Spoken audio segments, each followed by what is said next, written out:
Welcome to part one of two presentations on paediatrics. So in part one, we'll start off by reviewing the developmental bony anatomy, and then we'll take quite a lengthy look at Salter-Harris fractures. And then specifically, we will then go on to the paediatric fractures of Torus, buccal, Greenstick, lead pipe, and finally, bowing. Here are some of the learning resources used in the creation of this presentation.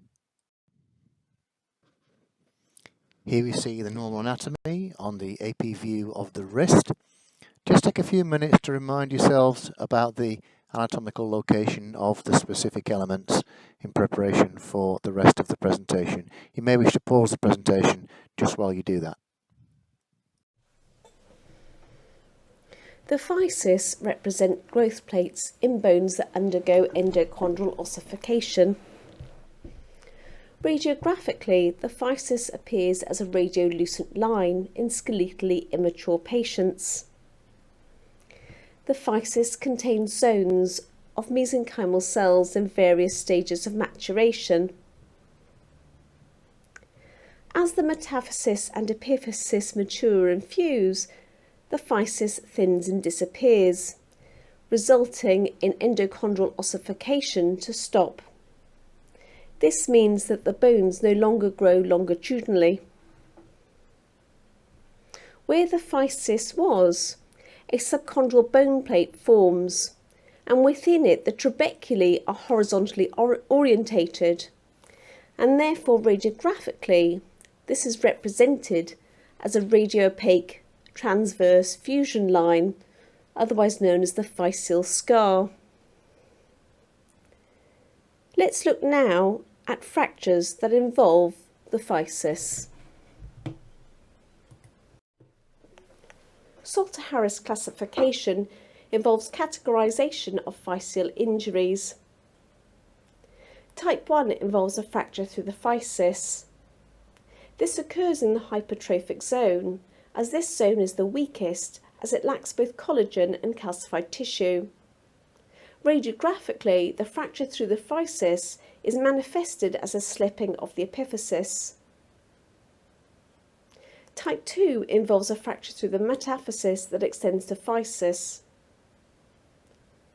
Type 3 involves a fracture through the epiphysis that extends to the physis. Type 4 involves both the metaphysis, the physis and the epiphysis. And type 5 involves the crushing of the physis as the metaphysis and the epiphysis are slammed together. As you can imagine, type 1 and 2 have a good prognosis.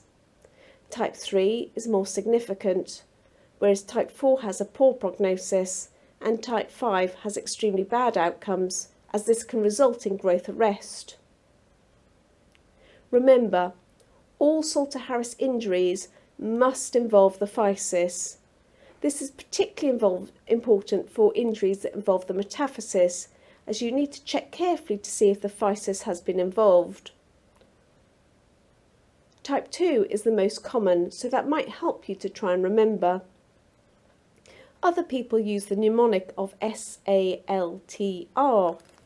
S representing slipped, A above for the metaphysis, L for lower through the epiphysis, T for through both the metaphysis, the physis and the epiphysis, and then type 5, R for rammed, with the physis being crushed together.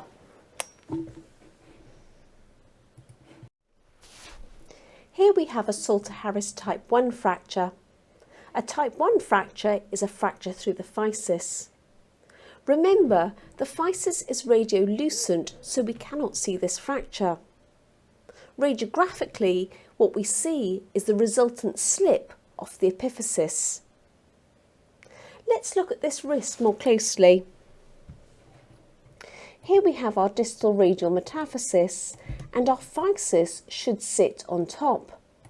And on top of that, the epiphysis should be located. But we can see that our epiphysis is here. Let's orientate ourselves. This is our lateral view of the right wrist. Therefore, this is the volar aspect of the wrist, and this is the dorsal aspect of the wrist. When we describe fractures, we always describe the distal fragment in relation to the proximal fragment. So what we have is that the distal radial epiphysis has moved dorsally in relation to the distal radial metaphysis. So what do we have?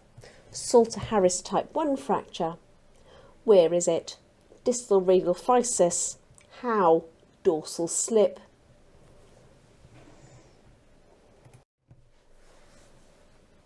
Salter-Harris type 2 fractures are the most common.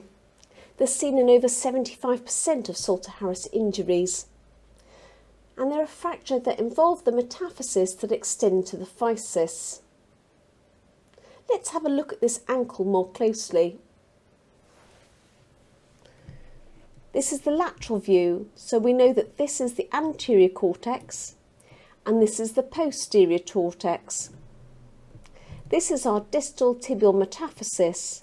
Remember, the flared portion of a long bone is the metaphysis. If we look closely, we can see a breach in the dorsal cortex. If you look very carefully, there's a very faint lucent line that extends to the physis, indicating that this metaphyseal fracture involves the physis. Therefore, it's Salter-Harris type 2. So what is it? It's Salter-Harris type 2, where distal posterior tibial metaphysis. How? Minimally displaced. Sometimes you can have a combination of type 1 and type 2 Salter-Harris injuries. This means that there is going to be a fracture through the physis with a resultant slip of the epiphysis, an associated fracture of the metaphysis indicating a Salter-Harris type 2. Let's look at this proximal humerus more closely. Here we can see our proximal physis. There's a very large metaphyseal fragment here. This fracture fragment indicates that this is a type 2 Salter-Harris fracture. But we can see that the proximal humeral metaphysis has moved in relation to the humeral head. Let's orientate ourselves. This is our medial border and this is our lateral border. Remember, when we describe fractures, we describe the distal fragment in relation to the proximal fragment. Therefore, we can see that our proximal humeral metaphysis has slipped laterally in relation to the humeral head. But let's look more closely. Here is the distal portion of the proximal metaphyseal fracture fragment, and the associated distal portion of the proximal fracture fragment is here. Therefore, there is overlap of the two bones. So what do we have? We have a Salter-Harris 1 type 2 fracture. Where is it? Right proximal humeral metaphysis. How? Lateral slip and overlap. Here we have a Salter-Harris type 3 fracture. Remember, type 3 is a fracture through the epiphysis that extends to the physis. If we look carefully, we can see the distal tibial epiphysis demonstrates a vertical lucent cleft indicating a fracture. This fracture actually has an eponymous name. It's called a Tillo fracture. Classically, the Tillo fracture involves the lateral portion of the distal tibial epiphysis because the medial portion fuses first. So what do we have? We have a Salter-Harris fracture 3, Tillo fracture, where distal tibial epiphysis, how? Undisplaced. Salter-Harris 4 fractures pass through the physis. So the fracture extends through the metaphysis, through the physis and through the epiphysis. Let's have a look at the base of this proximal phalanx of the left index finger. We can see the lucent physeal line here. And then we see the sharp, much more lucent fracture side line as it passes through the epiphysis, through the physis and out through the metaphysis. There's only a very tiny metaphyseal fracture fragment. However, this is still a fracture 4 as it involves the metaphysis, the physis and out through the epiphysis. So what do we have? We have a Salter-Harris 4 fracture where proximal epiphysis, physis and a metaphysis of the proximal phalanx of the left index finger. How? Undisplaced. A Salter-Harris type 5 fracture is really very rare, which is fortunate because it has significant clinical consequences as it results in growth arrest to the bone. What happens is that the metaphysis and the epiphysis gets rammed together, and this ramming causes the physis to be compressed. This crushing of the physis results in growth arrest. If we look at this intermediate phalanx of the little finger, we can see how the compression of the, or the crushing of the proximal metaphysis against the epiphysis has been so great that it's caused the metaphysis to splay. The metaphysis is actually broader than the width of the epiphysis, indicating that there's been marked compression. If you look at the distal phalanx, we can see the physis is really quite lucent and clear, and yet on the physis of the intermediate phalanx, it's not as lucent, it's irregular, indicating that damage has been done. So what do we have? It's a Salter-Harris 5 fracture, where proximal epiphysis, physis and metaphysis of the intermediate phalanx of the left little finger. How? Crushed. Paediatric fractures often have very distinct fracture patterns, and this is due to the unique growing properties of bones. The periosteum in growing bones is much stronger and thicker than in adults. This is why children are more prone to incomplete fractures. What do I mean by an incomplete fracture? It means that the fracture does not separate into two distinct pieces. There may only be a bulging to the cortex, or even one break in the cortex. The term Torus and buccal fracture are used synonymously, and they refer to a bulging to the cortex. A Greenstick fracture indicates there has actually been a fracture to one aspect of the cortex, but it's still incomplete. It doesn't result in two separate fracture fragments. One aspect of the cortex is still intact. A lead pipe fracture is a Greenstick fracture to one cortex and a buccal to the opposing cortex. Plastic bowing fractures are when the bones bow rather than break. They're most commonly seen in the long bones of the radius and ulna and tibia and fibula. Let's have a look at these in more detail. Torus or buccal fractures can be very subtle. You're looking for a buccal to the cortex. Let's look at this distal radius. If we follow the lateral border, we can see that the cortex follows a smooth line. And then suddenly there's the faintest of bulging to the cortex. And then again, the cortex continues in a smooth line.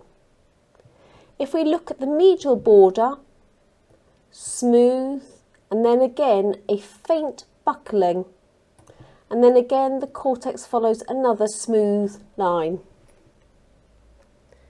It's this bulging to both the lateral and the medial aspects of the distal radial diametaphysis, and it's called the diametaphysis because it's at the junction of where the metaphysis meets the diaphysis, is often referred to as a torus fracture. This is because they're meant to represent the bulging of a bull's horns. So what is it? It's a fracture. Where? Right distal radial diametaphysis. How? Torus to the medial and lateral borders. Let's look at these buccal fractures. I suppose you could call them torus fractures if you wanted. Most people generally refer to the radius one as a buccal, as it involves not only the lateral and medial cortices but also the dorsal. But you can see how the terms buccal and torus are used synonymously. And it doesn't really matter because it doesn't change patient management, and that's the most important thing. So again, let's look at our images closely. Follow your cortex of your distal radius and you can see the faintest of bulging created by that fracture. And again, the cortex then continues smoothly. If you look at your medial border, again, smooth running cortex and then suddenly a little bulge. Don't forget to check your ulna. It too has an adjacent small bulge to the lateral border. However, there's preservation on the medial border. We can clearly see this very pronounced buccal to the dorsal cortex of the radius on the lateral view. With all paediatric fractures, pay very close attention to the lateral view. Normally, when paediatrics sustain a buccal fracture, they're frequently to the dorsal cortex. You want to make sure that the outline of the cortex is always smooth and has no buckle or dimple to it. So what do we have? We have a fracture where right distal radial diametaphysis and distal ulnar diametaphysis. How? Buccal dorsal cortex, the radius, and buccal lateral border of the ulna.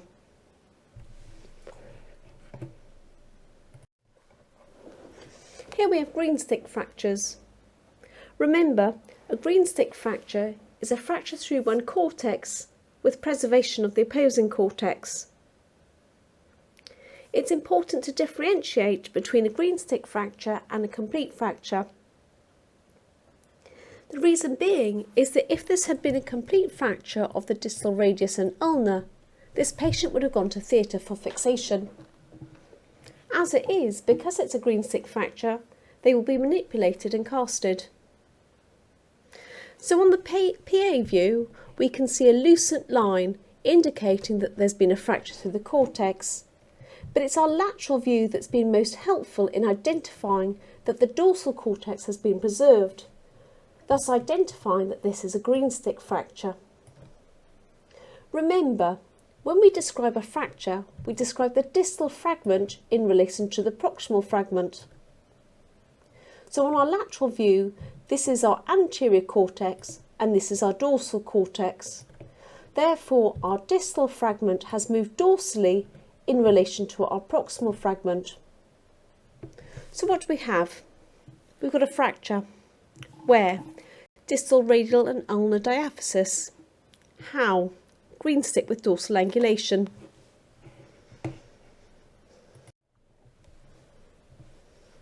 A lead pipe fracture is a buccal fracture to one cortex and a greenstick fracture to the opposing cortex. Let's look at this lateral wrist.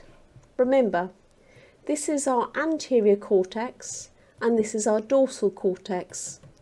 If we look carefully, there's a small bulge to the anterior cortex, indicating that this is a buccal fracture.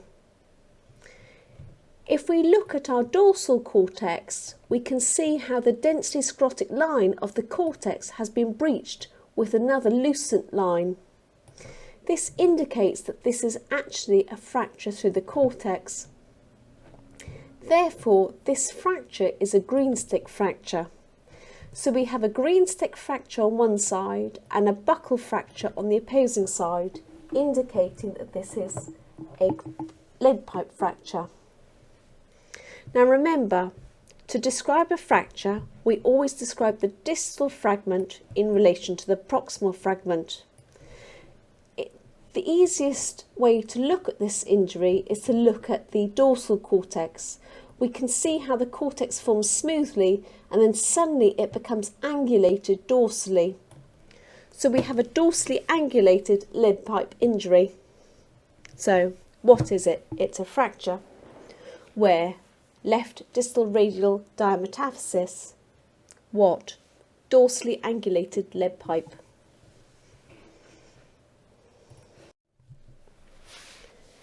Bowing fractures are the last type of paediatric fractures.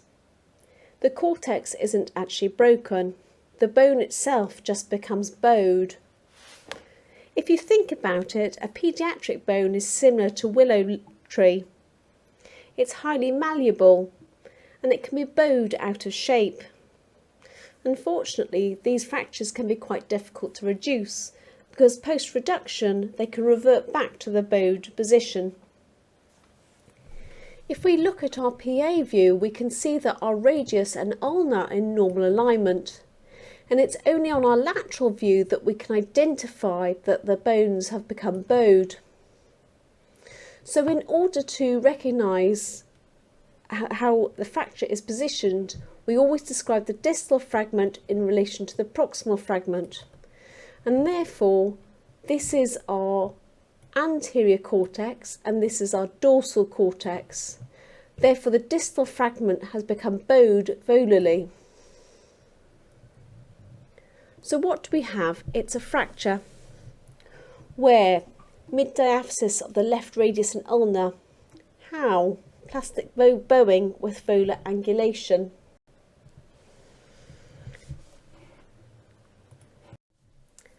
Okay, we've now reached the end of part 1 and I look forward to talking to you for part 2. Thanks then, bye bye.